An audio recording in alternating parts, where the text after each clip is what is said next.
आज Doubtnut app download करें। Doubtnut पर अपने सभी गणित, रसायन विज्ञान, भौतिक विज्ञान और जीव विज्ञान के डाउट्स का करो सफाया। बस प्रश्न की फोटो खींचो, एक ही प्रश्न को क्रॉप करो और तुरंत वीडियो सोल्यूशन पाओ। अभी डाउनलोड करें। हाय फ्रेंड्स, हम लोग का क्वेश्चन है कि स्थायी ऊतक कितने प्रकार का होता है। ठीक है, उनके कार्यों का संक्षिप्त विवरण लिखिए। ठीक है, चलिए इसे स्टार्ट करते हैं। ऊतक क्या होता है? ठीक है, एक समान या भिन्न प्रकार की कोशिकाओं के समूह को क्या कहते हैं? ऊतक कहते हैं। ठीक है, अब बात करते हैं हमारी कौन सी की? स्थायी ऊतक की। ठीक है, स्थायी ऊतक। ठीक है, इसको हम एक फ्लो चार्ट के वे में समझेंगे। ठीक है, तो कैसा होता है आपका स्थायी ऊतक, क्या होता है? ठीक है, इस प्रकार के जो ऊतक होते हैं संरचना और कार्य की दृष्टि कितने तीन भागों में बटे होते हैं। कौन कौन से तीन भाग लिखेंगे पहले इसके यहाँ पे? पहला हमारा इसमें क्या आता है? साधारण ऊतक। क्या? साधारण ऊतक। ठीक है, नंबर 2 पे कौन सा आता है? नंबर 2 पे हमारा आता है जटिल ऊतक। जटिल ऊतक। ठीक है, और नंबर 3 पे क्या आता है? नंबर 3 पे हमारा आता है इसमें विशिष्ट ऊतक। ठीक है, अब बात करें साधारण ऊतक की। ठीक है, पहले इनको हम किस में पार्ट्स में डिवाइड कर लेते हैं। ठीक है, एक फ्लो चार्ट बनाते हैं, फिर इसको हम समझते हैं।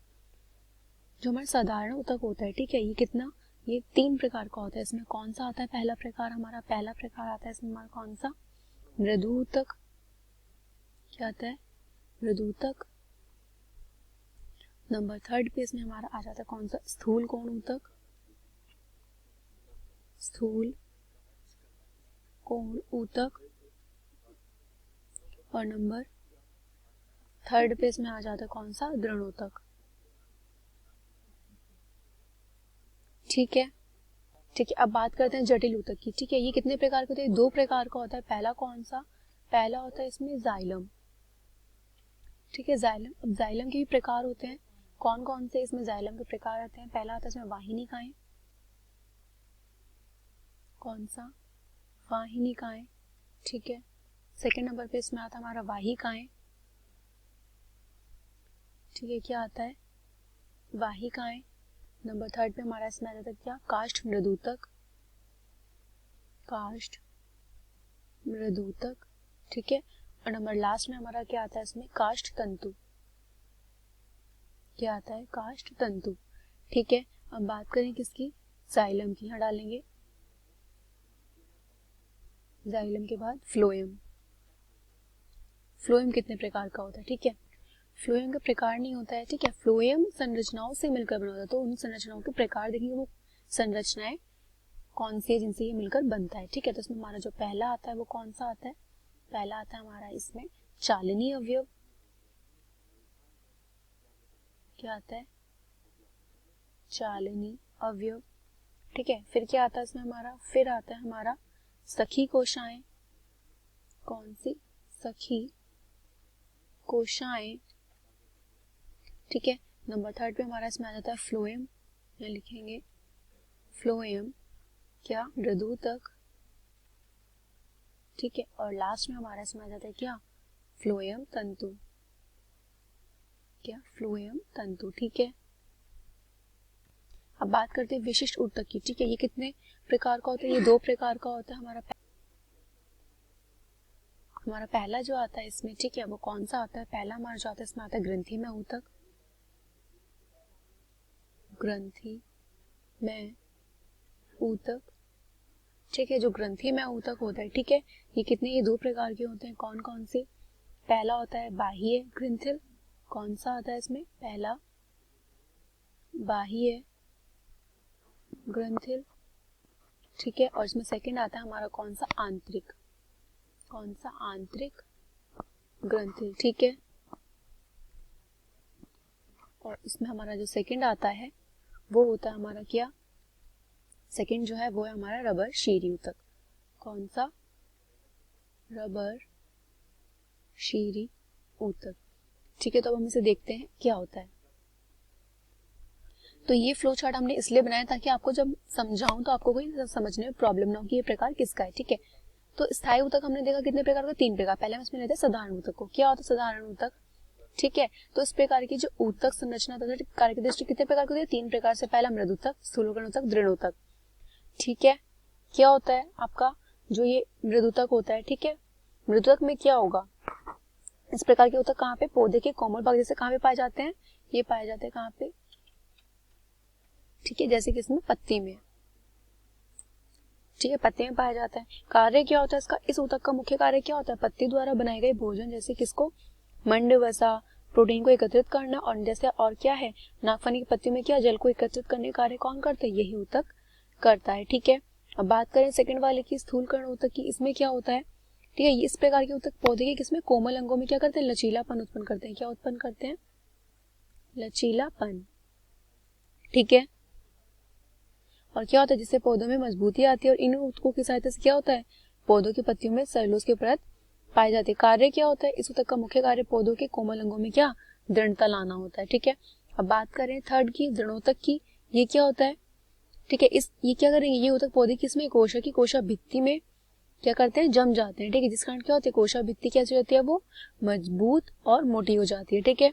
इसका कार्य क्या है, इसका मुख्य कार्य कोशा की कोशा भित्ति को मोटा बनाना है, किसको, कोशा की कोशा भित्ति को क्या करना है, मोटा बनाना है, ठीक है। अब बात करते हैं सेकंड वाले की, किसके, जटिल ऊतक की, ये क्या होता है, ठीक है, इस प्रकार के ऊतक में क्या, एक से अधिक महत्वपूर्ण क्या पाई जाती है, कोशाएं पाई जाती हैं, ठीक है।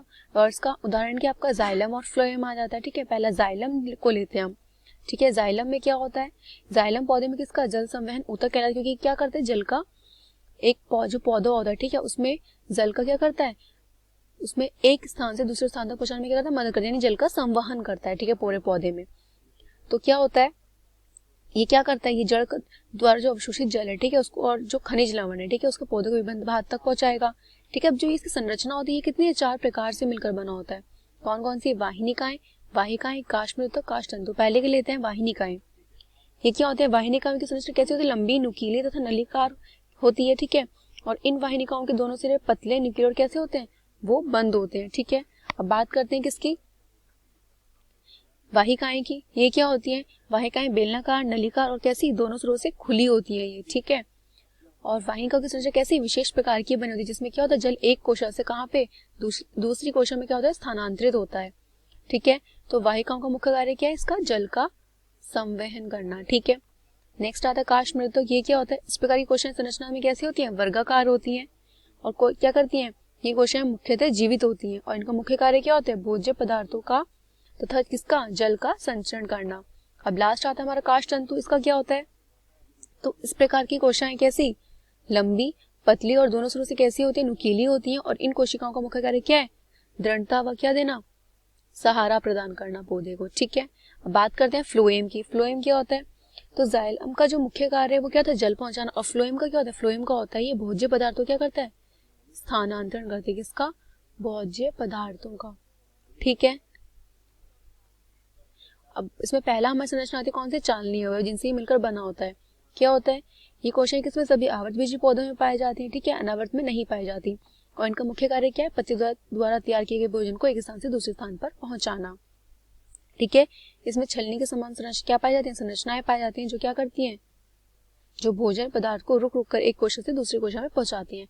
अब बात करते हैं सखी कोशिकाएं, ये क्या करती हैं, ये कोशिकाएं चालनीय अवयव कोशिकाओं के साथ लगी होती हैं, और इन कोशिकाओं का क्या मुख्य कार्य, भोजन का संवहन करना है। थर्ड नंबर पर आता है फ्लोएम मृदुतक, ये क्या करते हैं, ये कोशिकाएं चालनीय अवयव कोशिकाओं के क्या होती है, उनके साथ लगी होती हैं, और इन कोशिकाओं का मुख्य कार्य भोजन का संवहन करना है। फिर क्या आता है फ्लोएम तंतु, इसका कार्य क्या होता है, फ्लोएम तंतु क्या करते हैं, इनका पौधों में आर्थिक महत्व है, क्योंकि इन्हीं तंतुओं की सहायता से क्या होता है, पौधा आर्थिक दृष्टि से क्या होता है, वो महत्वपूर्ण होता है, ठीक है। और जो फ्लोएम तंतु है, इनसे रस्सी, सुतली, गद्दे, बैग और क्या बनाए जाते हैं, कपड़े बनाए जाते हैं, ठीक है। अब लास्ट हमारा आता है कौन सा, विशिष्ट ऊतक, इसमें क्या होता है, ठीक है, ये जो होता है दो प्रकार का होता है, पहला ग्रंथि में इसको लेते हैं, तो ये क्या होता है, इस प्रकार के ऊतक ग्रंथियों से मिलकर बने होते हैं, जिस कारण क्या होता है, इन ऊतकों में, ठीक है, आकृति क्या होती है, विशेष प्रकार की होती है, इन ऊतकों से क्या बहुत से उत्सर्जी पदार्थ क्या होते हैं, बाहर निकलते हैं, कौन से, उत्सर्जी पदार्थ, ठीक है। अभी दो प्रकार के होते हैं, कौन कौन से, बाह्य और आंतरिक। बाह्य में क्या होता है, इस प्रकार के होते हैं जिसमें पौधे की पत्तियों, तने तथा शिराओं पर पाए जाते हैं, और पौधा इन ऊतक की सहायता से क्या करता है, मकरंद, पांचवा रस क्या करता है, बाहर निकालता है। सेकंड है आंतरिक ग्रंथन, इसमें क्या होता है, इस प्रकार के ऊतक पौधे के अंगों से विभिन्न प्रकार के क्या तेलीय पदार्थ बाहर निकालते हैं, और क्या करते हैं, जैसे आपका नींबू, संतरा, मौसमी आदि के क्या छिलके में जो तेलीय ग्रंथियां पाई जाती हैं, ठीक है, वो क्या होती है, इसी से होती है। अब बात करें इसका सेकंड टाइप क्या है, रबर शीरी, इसमें क्या होता है, इस प्रकार के ऊतक से क्या रबर शीरी नामक सफेद पीले रंग का क्या पदार्थ बाहर निकलता है। क्या होता है, एक तरह का पदार्थ क्या बाहर निकलता है, ठीक है।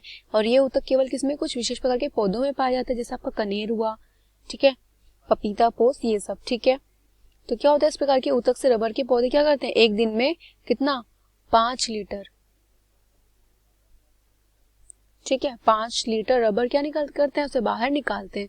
तो ये क्या हमारा स्थायी ऊतक है, उसके प्रकार और कार्य। तो आई होप आपको क्लियर हुआ है। Thank you. कक्षा 6ठी से 12वीं से लेकर नीट, IIT, जेईई वो एडवांस के लेवल तक 1 करोड़ से ज्यादा छात्रों का भरोसा।